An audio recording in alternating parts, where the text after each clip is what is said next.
Quhem Temurat Islami, banor i njësisë administrative picar, profesioni emigrant. Tani,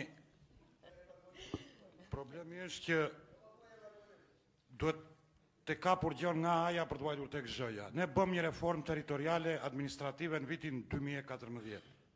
Kishim një numër të madh bashkish dhe komunash. I zvogluam dhe arritëm 61.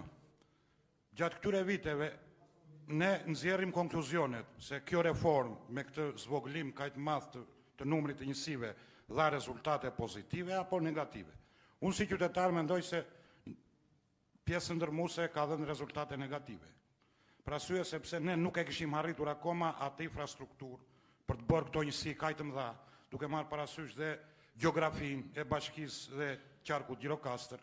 Unë jam banor i një fshati që është 30 kilometra larg nga Gjirokastra. Ai fshati im nuk merr asnjë shërbim nga bashkia. Ku diu, vjen një letër me taks pastrimi, taks gjelbrimi, taks ndriçimi, ku diu se qysh, se çfarë. Prandaj kush thotë që duhet zvogluar akoma, më mirë thotë bëjmë një bashki të madhe, një parti, një mret, 5.000 vënë bosh, edhe sa shërbëtorë që vinë përdallë. Ju faleminderit.